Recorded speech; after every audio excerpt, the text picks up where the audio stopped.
Hi, everybody. We've gathered here at Town Hall Seattle, in the Town Hall Seattle Forum, a bunch of ModPo people and friends to talk about a poem by Rae Armantrout. And the poem is called Care, and everybody in this room has a copy of it in TypeScript.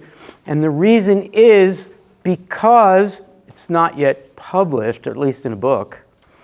And what's really special, and the camera person already knows what I'm about to do because he's been working with me for years. He's got the camera on the poet herself, Rae Armantrout, who's here. Can you put your hands together for Rae Armantrout, who's here? And people with papers and glasses of wine have done alternative applauding. Rae, thank you so much for being willing to have a conversation about a poem that's really not seen in public yet. This is sort of the first time. Would you read it, and then we're going to collectively do a close reading of it and see what happens. And since you're here, I don't think we've done this too many times, where the poet is here, hearing first impressions, really, and probably has a lot of strong opinions about it, which she will suppress mostly. Here's Rae. Okay, first I'm going to say it was in Poetry magazine, so it has been seen by some people, but it hasn't been in a book. Okay. Care. Dress like you care. Eat like you care. Care like you care. You don't think apples just grow on trees, do you? A fish taps a clam against a bony knob of coral to crack its shell, which demonstrates intelligence, yes, but is the fish pleased with itself? Alone in your crib, you form syllables. Are you happy when one is like another? Add yourself to yourself. Now you have someone. Thank you, Rae. I am going to assign parts to certain people. That doesn't mean that everybody's gotten really nervous suddenly. That doesn't mean that the people who've been assigned to start the conversation about that passage have to say anything definitive about it. And there'll be others to join you, so don't worry. All right, I think I'm going to ask someone to do the first stanza of the first section. And that, I think, is going to be Diane Knox. So Diane, when we come back to you, you'll just sort of say whatever you have to say about all that caring. And the second stanza of the first section, why don't we have Michelle and Richard together. You don't think apples grow on trees, do you? All right. And I want to add Bob Perlman to that because I'll explain in a second. So that's Michelle, Richard, and Bob. The reason I want to add Bob is, by the way, as you know, anybody who does ModPo know, I revere Bob Perlman's work, and I think it's always so funny. And he and his colleagues really are great at turning phrases, turning aphorisms. And this is a Bob Perlman hallmark. Not that Rae was, stealing from Bob. But everything. Yeah, there you go. So Bob will add after, and so Diane's feeling a little alone there on the first one. So I'm going to ask Ken to help Diane on all the caring. Okay. For the second section, I'm going to ask Terry and Denny to handle everything up to pleased with itself. So you've got the whole little story of the fish. All right? Terry and Denny. All right? Pleased with itself. So pleased is like just a really important word. Pleasure is an important concept in Rae Armantrout's poetry, and pleased with itself is a very striking and difficult concept here. So having loaded that up, Peter Riley, you've got pleased, and Davey also pleased. Yeah, okay, good. Then the last section. So this is kind of a classic ending, if I may, Rae. So we're going to have to divide it into three sections. Alone in your crib, you form syllables. So I think that's got to be Ruth and June. Ruth and June. All right. Are you happy when one is like another? Oh, boy. This is a really good one. Jeannie. Okay, and I think, oh, I've given out a lot of parts. Janet, Chuck, and Jeannie. Have that one. Are you happy when one is like another? That's a really important section. And then I'm going to ask Rae, who will have other comments to make along the way, but I want Rae to do add yourself to yourself. Okay. And I'm going to ask,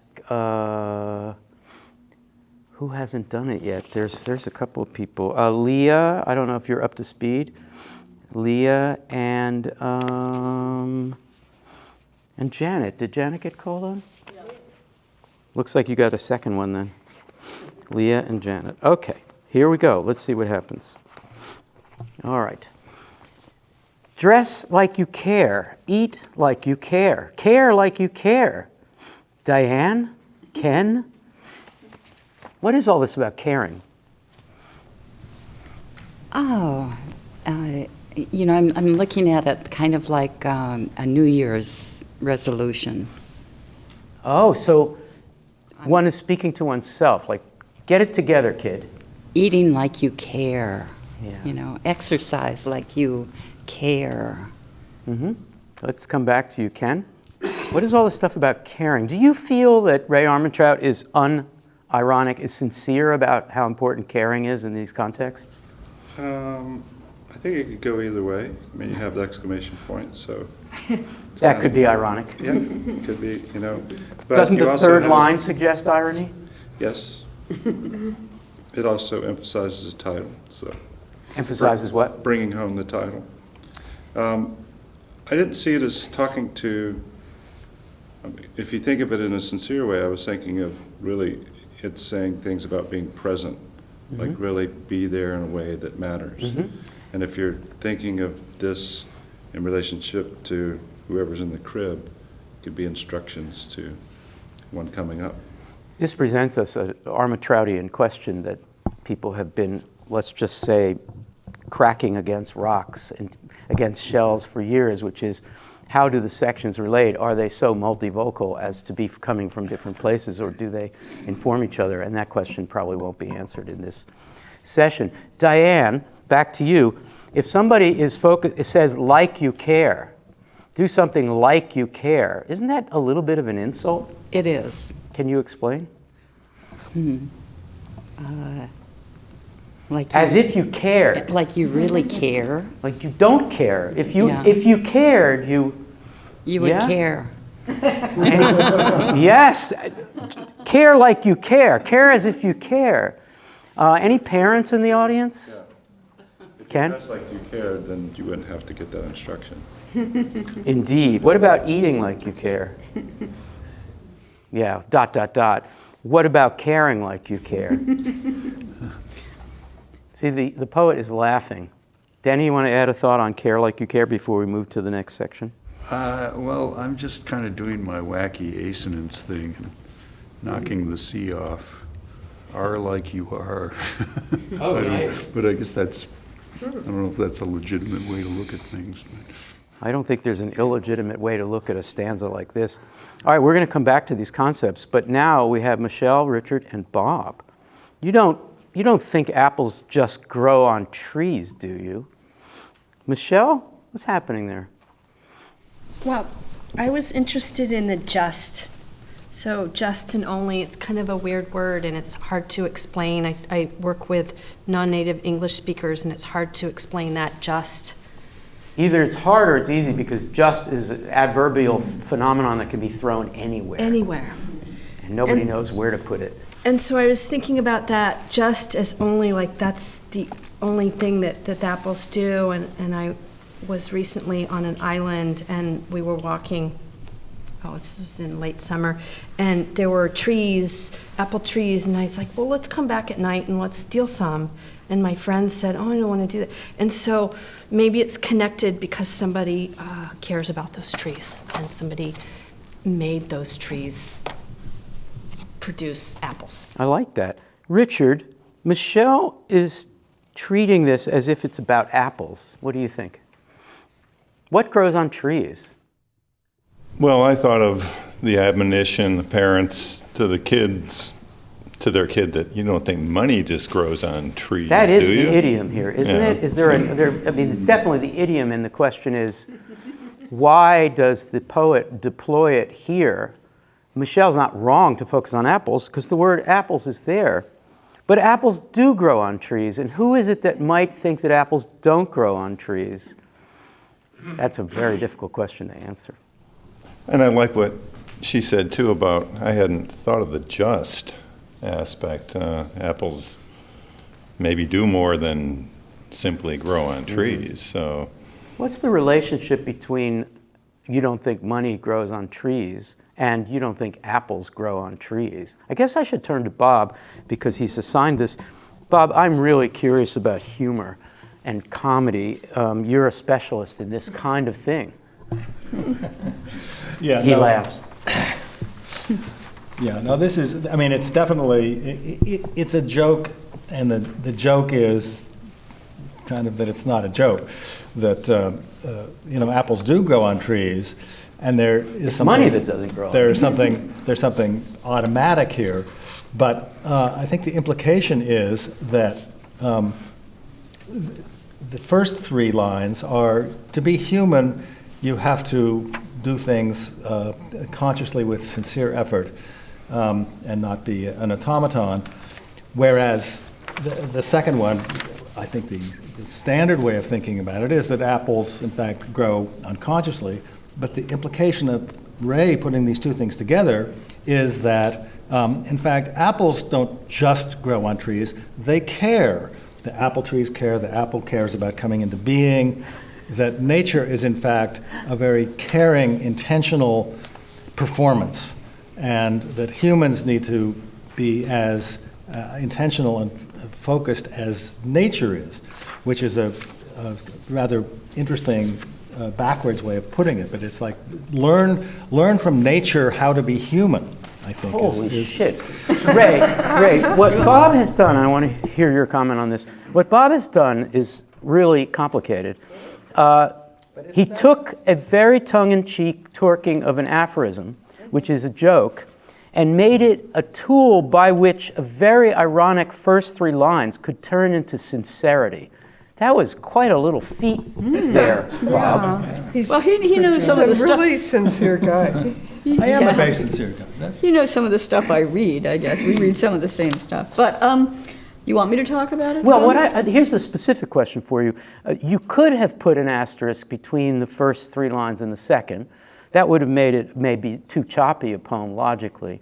But you didn't, and so Bob had to do, and we all have to do this work of trying to find out where we go from that parental ironic admonition to this finger-wagging second three lines. First of all, I think that in my poems there are different voices. You know, they're not all me. And this dress like you care, eat like you care like you care, sounds sort of drill sergeant-ish, or like somebody's giving you orders. Right. Maybe it's the self-help Except movement. for the third line, care like Yeah. you care, is no drill sergeant would say that. No, but that's like bringing it all the way inside so that even your caring can't be spontaneous. It has to be Right. self-mandated somehow.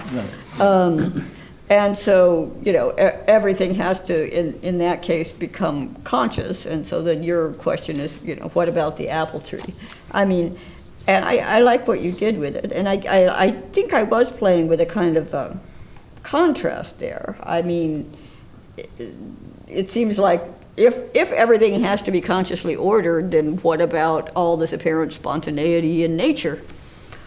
But I was also thinking about like the money pun. That was definitely where those lines came from. Right. And so then I was sort of thinking about the people who your parents might be, if they were like my parents, say that there's no free lunch. But there kind of is, though. Especially if you're a hobo and there's a lot of apple trees There around. could You can be, just pick some apples.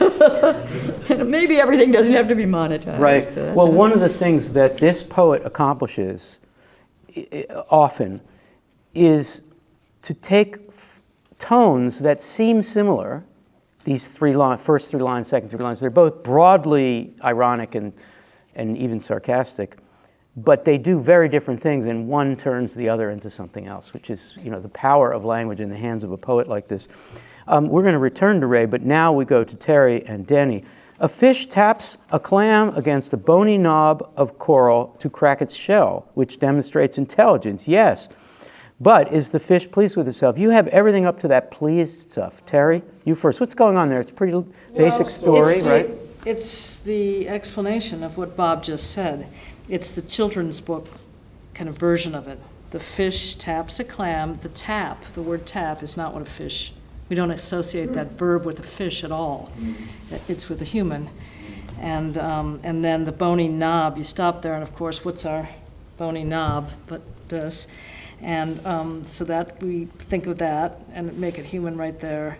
And then it becomes the children's story where it's on the coral and there's a little mermaid and she's there while they're cracking on the shell. Terry went allegory on us, but that's fine. Danny, can you give us before we get back to fancy reading, can you give us what happens? It's once upon a time there was a fish, and what did he do? Well, yeah, I mean, a clam, that could be a stand-in for money, too. I mean, I don't know. Can we first read it as not standing in for anything, but what in fact, tell us what happened. Well, what did the fish do? Well, it's actually kind of a Geographic. weird sequence because, you don't think of a clam. I mean, a clam's sitting on the bottom, right? I mean, a fish isn't going to, knock a clam against a piece of coral. I mean, it's kind of a weird, I guess I didn't anything think Rae could made this happen up. in I thought this nature, was but it's kind of a weird, as far as the concrete thing, it's a little bit of a weird thing to have happen. No, I think Deep YouTube realism. yes. No, I think let us stipulate, please, in the interest of time, that the fish can do this. But what is it doing, Terry, Denny? What is it doing? It's Well, it's getting something to eat. Yep. Yeah. And it's a tool. They're tool users, and we human beings at the origins, tool use is probably the thing that got us started. And What we say separates us from the lower order. indeed. So this is a tool using fish, and Rae is interested in the which clauses, which demonstrates intelligence. Yes, but. Okay, so say a little more, Terry, and then we'll move on to this problem of pleasure. Well, what separates us from the lower orders, as we always say, is this tool use, but then do we have self-consciousness? Right. We're just going to go into the next thing. Yeah. Do we know that this is different than what amoebas do when they split? Does the fish know this? Does a creature that isn't human, what kind of intelligence do they have? What self-consciousness do they have? So the poet wants to take it past the category of intelligence and ask somewhat puckishly about some other category of human experience that the fish presumably cannot get to, and for that we turn to Peter and Davy. Yeah, well, she's taken the words out of my mouth. Terry is very talented. Does this inanimate person, this fish, have a mind? Does it have a self? Is it actually learning things and understanding them? And I see the whole poem actually as leading from we care for ourselves, we care, and we have sort of visions about things not just happening, they're something that's planned from experience over the years through tendering and whatever. And in fact, I came across a quotation that was said to be from Louise Gluck, which said, "We look at the world once in childhood, the next is memory." So does that clam have, does that? Wow, and you're jumping ahead to the last stanza as well. Okay, but Peter, the one word you didn't use is pleasure. Let's come back to you on that, because Davy's also got some thoughts. Pleasure, and of course, whenever you are reading a poet who tends to can write about art, aesthetics, writing and being a poet and you see the word pleased, you wonder whether we're getting close to the poem itself. That was a lead-in. Davey, what is this about pleasure? Why would the fish have to meet that standard? Well, I think my feeling about this is that it might be dangerous for the fish to meet that standard. That both in the case of the apple tree and in the case of the fish, we have situations where a non-human process is occurring for reasons of functionality. And that's a process where if human intentionality, if what it would mean to be caring can't figure itself out, those procedures are imperiled. That the loss of coral reefs is one of like the paragon images we think about when we think about climate change. And so something that I was thinking about with the apples growing on trees stanza is like, well, apples do grow on trees except in climates where they can't anymore.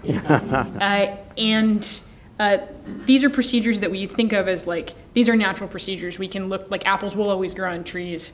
Fish will always feed themselves by opening clams on coral for fish for whom that's relevant, except if those elements, like human caring is directly related to whether or not those processes can occur.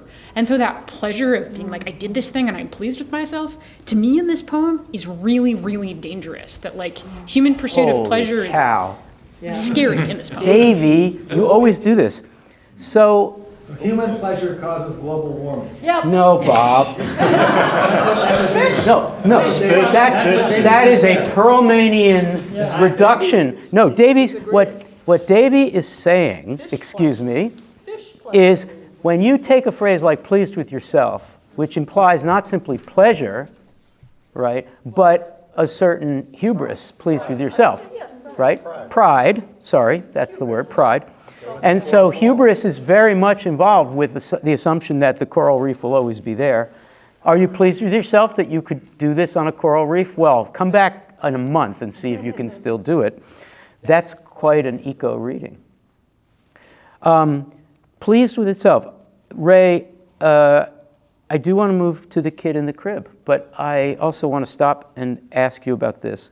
So does it give pleasure? I mean, poets have been, it's something that Wallace Stevens said in Notes Toward Spring Friction, yes, going back even further, but Stevens says, it must give pleasure, poetry. Okay, so in the middle of this poem, you're talking about whether this quasi-sentient being that does something that's intelligent can also take pleasure, and that makes us think as readers, we're in a poem, how is there pleasure as well as instruction? I don't want to ask you how much of that you were thinking of, but can you, when you use the word pleased, were you thinking about aesthetics at all? Well, first of all, let me say, just in case you would like to see it for yourselves, that the incident with the fish is based on reality, and it's something that I saw on the Blue Planet, which was on PBS. And there is a fish that can do this, and it seems very intelligent. It's a particular species of fish that lives in a particular place. It doesn't work the first time. It has to persist. Has to learn? Has to persist, No, yeah. it just has to persist. Who knows it? I Yeah. don't think anyone. So Nevertheless, it persisted. Yeah. So it as someone said, I can't remember who, but it used to be that humans would say that we are the tool-using species, and that tool use separates us from the rest of the animal kingdom. But of course, now they have found a variety of animals, from some apes to ravens, etc., who use tools, And so you can't say that anymore. And there are just all sorts of ways that humans are now trying to differentiate themselves. Like humans are the only species that direct attention by pointing, which seems kind of trivial, but I've actually read that as, how we're different. So I just made up a way that we were different. Pride, yeah, we can be pleased. And it's also about consciousness and self-consciousness. I mean, that was what the first stanza, if you're caring like you care, and that's a doubling that sort of invokes consciousness. You're not just caring, you're looking at your own caring, and so there's a doubling there. And the same kind of doubling happens with not just doing a thing, but being pleased with yourself for doing it. So that's sort of about the layer of consciousness coming in, and whether that's dangerous, yeah, well, I guess maybe so, given what's been happening. Yeah. Well, I mean, so you're the hip and cool, open-ended, open-minded poet who would accept a reading, Davy's reading, of this section being implicitly about the Anthropocene, where, you know, a fish can do this, and boy, oh boy, but do they have human pride? Well, it sort of doesn't matter ultimately, that kind of separation. My guess is that they don't have human pride. Yes. Individual human pride, and that maybe that is special for us, but it's not necessarily a good thing. No. Okay, so we're going to turn It's to... also associated with memory. Pride, or, yeah. As opposed to pleasing oneself by doing something repetitively, which is a more immediate emotional response. But I think like apples don't just grow on trees, do they? Which evokes money not growing. Money doesn't just grow on trees. To be pleased with yourself is a sort of colloquial phrase in itself. You know, if you're pleased with yourself, you're a little vain or something, right? So Yes, and I read it a little more seriously about pleasure, and the reason I did is because what happens to the kid in the crib, because of the sounds. But I don't want to jump too far ahead, except memory is really relevant here. So Ruth and June, alone, this is a beautiful little couplet here. Alone in your crib you form syllables, period. So it's a sentence. June, what can you just tell us what's happening there? You've watched your kids in their cribs forming syllables. Yes, and I took that word crib literally as a baby's crib. Yes, that's good.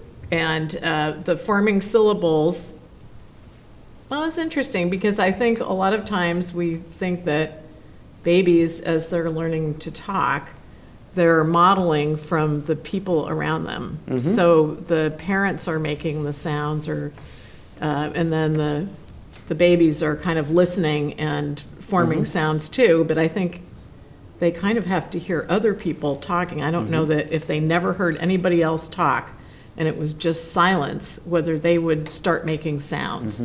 Maybe. Yep. But once they do start making sounds, they're kind of learning the sounds in the, it's very complicated. Language. And forming the sounds with the tongue and the parts of the mouth and the throat and all that. And another human thing, by the way. And I would say that a child or a baby could be what we would consider pleased with themselves making sounds in their crib. And we're going to get there. Yeah. Because that's, I think, Chuck, Jeannie, and I have Jenna? There's no Jenna here. Who else has it? Jean. I just didn't write it well. No, Jean, Chuck, and somebody else. But we're not there yet. Alone in your crib, you form syllables. Ruth, your. So what is Rae Armantrout? I looked at the word your, which seems to refer back to the first stanza, when there's the you. Well, don't be fooled by Rae Armantrout's pronouns in an earlier stanza. It could be somebody else entirely, right? So it seems to me that now the you is an infant in the crib. Could be I thought second-person reference that's sort of really a third-person reference to the baby there. But what if the you is oneself? Pardon? What if it's the you that refers to oneself? Well, it probably does. You used to ride a bike. Yeah. And you used to, I mean, so and James the was forming talking of about syllables, memory. Well, I just could imagine an infant thinking back. I mean, could an infant think back to what about an the elderly morning poet? Could when an elderly poet look back? the adult was there, the parent was there? Yeah. I mean, it's like a dreaming time. It's present tense. So my reading is probably wrong or misguided, but I keep seeing the birth of the poet's noise making. I see this as a memory, a recollection. You're alone in your crib. You form syllables. Back then, when you weren't putting words together in sections with stars separating them. Sorry to interrupt here, but I see that as Grandma looking at baby. Okay. In the third syllable. But there's a progression, because dressed like you care, I take as a minatory voice from like Rae's childhood, and the voices in her head hectoring her like to be better. So like that the poet is, there's the very young poet in the first stanza being shouted at to be more human, but then by the end we have the avuncular, grandma looking tenderly at the little baby. Yes. I don't know if that's... And also, I think one of the differences, people are talking about making sounds, but the stanza says forming syllables, which is one stage above making sounds. It sure is. Yeah. A But formation. below making words, but there's it's babbling, right? The babbling. It's babbling. Jeannie, Well, let's that's- stick. Can I just say, Yeah. that's why I talked about modeling on other people and listening, Yeah. because that's above just a sound. Syllable is already social, and it's a communicatory loop. What's above their sound, their syllables, and what's above that? Well, making what seems to be rhyme. Are you happy? Are you pleased with yourself? Are you happy when one is like another? So I have Jeannie, Jean, Chuck, and then somebody else. Who is that third person? How did I not get that right? Okay. Okay. All right. Chuck, are you happy when one is like another? What's happening? What is the baby doing in a literal sense? Well, it's the observer, probably the grandmother, who's asking that question. Doesn't know for certain, but perhaps to be what it is to be human in the beginning is to have an inherent kind of pleasure feedback that comes from babbling. That it's self-motivating and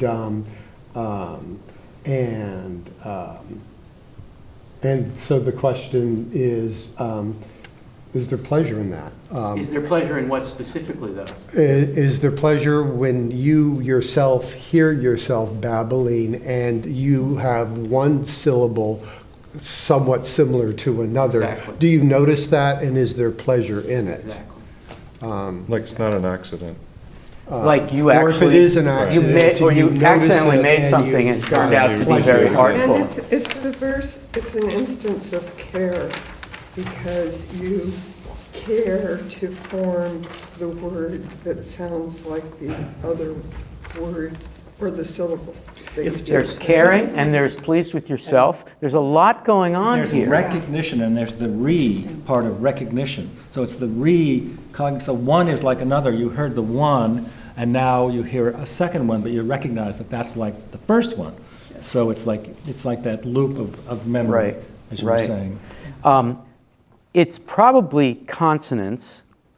There's probably some assonants, but probably consonants and maybe accidental rhyme, but probably consonants, because babies do the but. Right, so there's probably consonants and assonants both.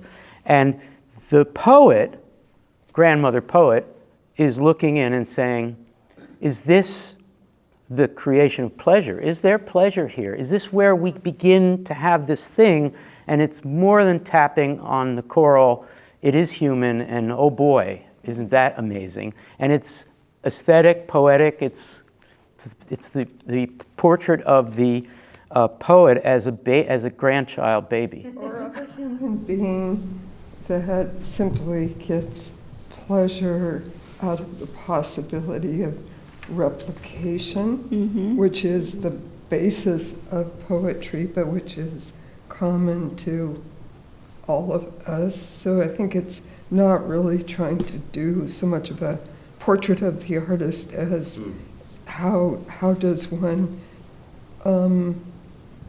become someone. But then I went to the last line. Well, and yes, so we're getting to the last three lines, which I will read, and I do have Leah and Janet. Say anything about all of this? Well, I think I want to ask you at the end about those three lines for sure.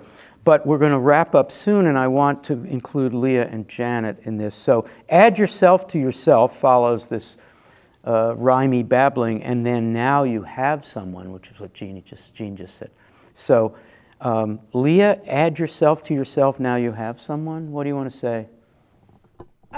This is going to sound really stupid, but it reminds me of a function in computer programming where you you create an empty list, and then you iterate through an existing list of items, and if elements in the list meet certain criteria, you add them to the new list. So it's sort of like, you start with an empty person, and then you're adding elements from life experience. And like sometimes the selection process is sort of random, like you're not doing it for yourself, but then sometimes you are consciously choosing, certain elements out of the world that you're going to add, to yourself through your life experience. Oh, I like that. Janet, what are your thoughts about this?